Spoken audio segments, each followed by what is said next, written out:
অনিয়মের অভিযোগ তুলে জাহাঙ্গীরনগর বিশ্ববিদ্যালয়ের ছাত্র সংসদ নির্বাচনের ভোট বর্জন করেছে ছাত্রদল। একটু আগেই তারা সংবাদ সম্মেলন করে ভোট বর্জনের ঘোষণা দিয়েছে। তবে কোন কোন অনিয়মের অভিযোগে তারা ভোট বর্জন করেছে সেটি কিন্তু নিশ্চিত করে তারা বলেননি। তবে পরবর্তীতে তারা সেগুলো লিখিত আকারে জমা দিবেন নির্বাচন কমিশনে, তেমনটি কিন্তু তারা বলেছেন। একটু আগেই আমরা দেখেছিলাম যে ভাসানী হলে তারা সংবাদ সম্মেলন করেছে এবং ভাসানী হলে সংবাদ সম্মেলন করে তারা আনুষ্ঠানিকভাবে ভোট বর্জনের ঘোষণা দিয়েছে। সকাল থেকে কিন্তু বিভিন্ন অনিয়মের অভিযোগ দিচ্ছিল ছাত্রদল, বিভিন্ন অনিয়মের অভিযোগ দিচ্ছিল কেন্দ্রে কেন্দ্রে ভোট কারচুপি সহ বিভিন্ন অনিয়মের অভিযোগ কিন্তু দিচ্ছিল ছাত্রদলের প্রার্থীরা। এবং এর পাশাপাশি আমরা দেখেছিলাম যে ছাত্রদলের পাশাপাশি শিবির সমর্থিত যে প্যানেলটি রয়েছে সেই প্যানেল থেকেও কিন্তু ভোট কারচুপি এবং অতিরিক্ত ব্যালট রাখার অভিযোগ কিন্তু ছিল। তবে হঠাৎ করে এই ভোট বর্জনের ঘোষণা দিল জাতীয়তাবাদী ছাত্রদল। এই বর্জনের ঘোষণার মধ্যে দিয়ে আমরা কিছুক্ষণ আগেই আমরা দেখছিলাম যে ক্যাম্পাসে সুষ্ঠু এবং স্বাভাবিকভাবেই সব কিছু চলছিল। তবে হঠাৎ করে ভোট বর্জনের ঘোষণা দেওয়ার পর সাধারণ যারা শিক্ষার্থী রয়েছেন তারাও কিন্তু ভাবতে পারেননি, বা সাধারণ শিক্ষার্থীরা যারা রয়েছেন তারা বলছেন যে তারা ভাবতে পারেননি যে ছাত্রদল এখানে ভোট বর্জন করবেন। ভোট বর্জনের যে সুনির্দিষ্ট কারণগুলো সেগুলো কিন্তু এখন পর্যন্ত আমরা জানতে পারিনি এবং সংবাদ সম্মেলনে সেগুলো কিন্তু তারা বিস্তারিতভাবে তুলে ধরেননি। কোন কারণে ভোট বর্জন করলেন সেগুলো কিন্তু তুলে ধরেননি। তবে তারা ভোট বর্জন করলেন এটি কিন্তু তারা বলেছেন। এই মুহূর্তে আমরা আপনাদেরকে দেখাচ্ছিলাম জাহাঙ্গীরনগর বিশ্ববিদ্যালয়ের পরিস্থিতি এবং সাধারণ শিক্ষার্থীরা বলছিলেন যে তাদের মতামত কিন্তু তারা বলছিলেন এবং আমরা আপনাদেরকে এই মুহূর্তে দেখাচ্ছিলাম ভোট বর্জনের পরপরই কিন্তু এখনও কিন্তু ভোট গ্রহণ চলছে।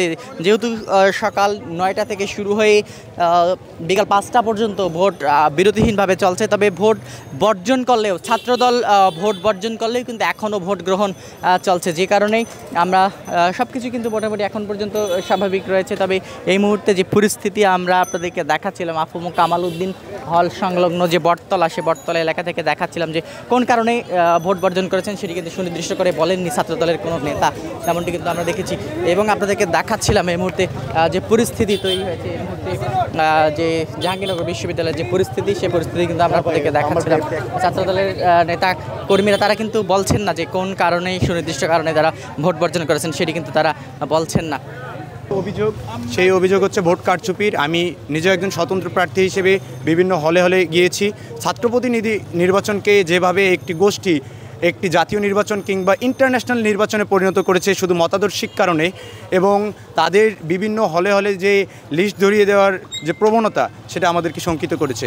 এখানে ছাত্র প্রতিনিধি নির্বাচিত হওয়ার কথা ছিল, কোনো নির্দিষ্ট আইডিওলজির বা নির্দিষ্ট পেরিফেরির কারণে নির্বাচিত হওয়ার কথা ছিল না। আমি চাই সুষ্ঠু তদন্ত হোক। কোনো অনিয়ম হয়ে থাকলে, কোনো যদি কারচুপির অভিযোগ সত্য প্রমাণিত হয়, আমি নির্বাচন বর্জন করব। এবং কারচুপি যদি না হয়, শিক্ষার্থীরা তাদের প্রকৃত রায় দিয়ে থাকে, তাহলে আমি এই নির্বাচনে যা রায় আসবে তা মেনে নিব। দেখাচ্ছিলাম যে অন্য প্রার্থী যারা রয়েছেন তারাও কিন্তু বলছেন যে নির্বাচনে প্রশ্নবিদ্ধ বিভিন্ন অভিযোগ তারা তুলছেন। তবে সব মিলিয়ে এখন পর্যন্ত ছাত্রদল কেন ভোট বর্জন করলো বা কোন কোন অভিযোগের ভিত্তিতে ভোট বর্জন করলো সেটি কিন্তু তারা নিশ্চিত করে বলেননি। তবে আনুষ্ঠানিকভাবে তারা কিন্তু ভোট বর্জন করেছেন তেমনটি কিন্তু আমরা জেনেছি এবং তারা কিন্তু বলেছেন যে বিভিন্ন অনিয়মের অভিযোগ তারা পেয়েছেন, যার কারণে তারা ভোট বর্জন করেছেন। তো এই ছিল এখন পর্যন্ত জাহাঙ্গীরনগর বিশ্ববিদ্যালয় থেকে ছাত্রদল ভোট বর্জনের পর সর্বশেষ পরিস্থিতি।